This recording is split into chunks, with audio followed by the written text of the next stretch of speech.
देश का पहला केस है जिसके अंदर अभिभावक के दीवानी दावे पर झिरका तहसील डिस्ट्रिक्ट नू हरियाणा के सिविल जज श्री कौशल कुमार यादव ने state of Haryana chief secretary को नोटिस इशू किया है। 5 जनवरी 2022 की तारीख लगाई है और कहा है इसमें आप अपना जवाब दीजिए। और ये देखिए, ये ऑर्डर है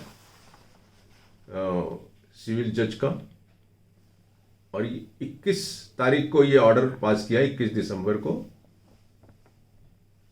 तो इसमें जो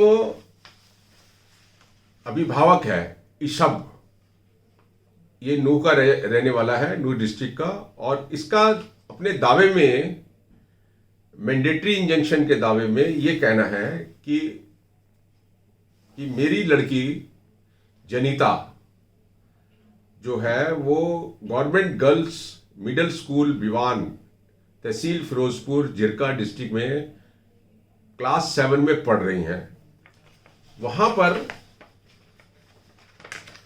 जो है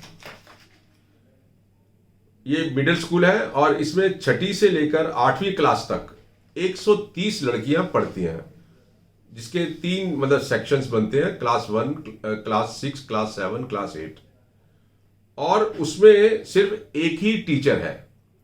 तो उनका कहना यह है कि जो article 21A of the constitution है, जिसमें जो है स्टेट को डायरेक्शन दी हुई है कि वो 6 से 14 साल तक के जो बच्चे हैं उनको फ्री एंड कंपलसरी एजुकेशन देंगे। और फिर जो राइट टू एजुकेशन एक्ट है उसके अंदर ये है कि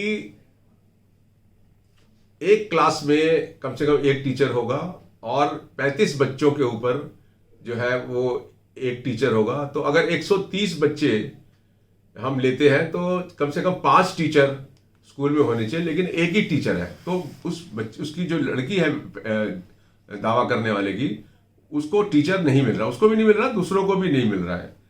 तो ये उन्होंने क्लेम किया है और ये कहा है कि राइट टू एजुकेशन एक्ट में उसका जो बच्चा है, उसका जो राइट है, कॉन्स्टिट्यूशनल राइट और स्टेचुटरी राइट है, वो वायलेट हो रहा है।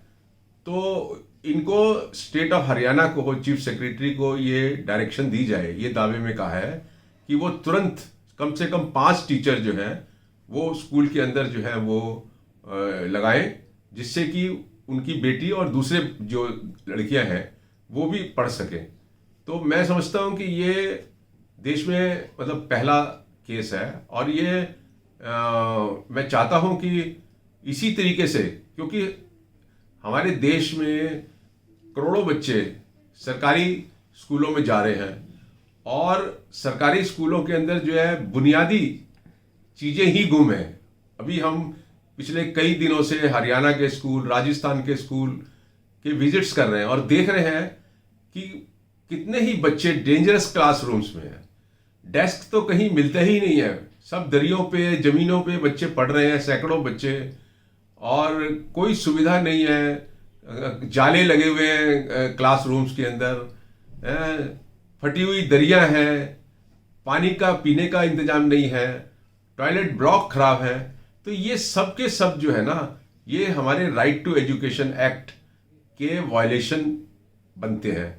और इनको लेकर जो हमारे अभिभावक हैं वो अपने दीवानी अदालत में, जो भी तहसील में दीवानी अदालत है, वहां अप्रोच कर सकते हैं, क्योंकि उन बच्चों का स्टेचुटरी राइट है और उनको कोई जरूरी नहीं है कि हाई कोर्ट या सुप्रीम कोर्ट में केस करना पड़े।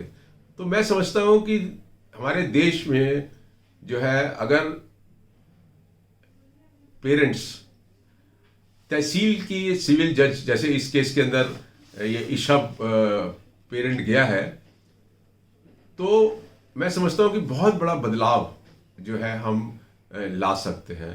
और मुझे इस केस में भी पूरी उम्मीद है कि स्टेट ऑफ हरियाणा शायद 5 जनवरी 2022 की जो डेट ऑफ हियरिंग है उससे पहले ही लगता है मुझे कि सारे टीचर्स जो है उस स्कूल में पोस्ट हो जाएंगे। अगर ऐसा होता है तो आप समझ सकते हैं कि पेरेंट्स और बच्चों की कितनी बड़ी जीत होगी। और इस तरीके से अगर सारे देश में हम जो है कोर्टों में केस डालते हैं सिविल जज पे, और उसमें आपको कोई जरूरत नहीं है लॉयर्स करने की जरूरत है, सिंपल ड्राफ्टिंग होती है और पेरेंट खुद खड़े होकर कह सकता है कि जज साहब मेरे स्कूल में बच्ची के लिए ये सुविधा नहीं है जो होनी चाहिए कानून में। तो मुझे लगता है कि जो जजेस हैं वो इतने सेंसिटिव हैं डिस्ट्रिक्ट लेवल पर और सिविल तहसील के लेवल पर कि वो खुद आगे बढ़कर ये इंश्योर करेंगे कि जो सरकारी स्कूल हैं उनमें जो बेसिक कम्युनिटीज़ है, जो टीचर्स की कमी है, वो जो है पूरी की जाए। और अगर ऐसा होता है तो हमारे बच्चों को हम उम्मीद कर सकते हैं कि एक अच्छी एजुकेशन जो उनका अधिकार है, कॉन्स्टिट्यूशनल राइट है, वो मिलेगा। Thank you.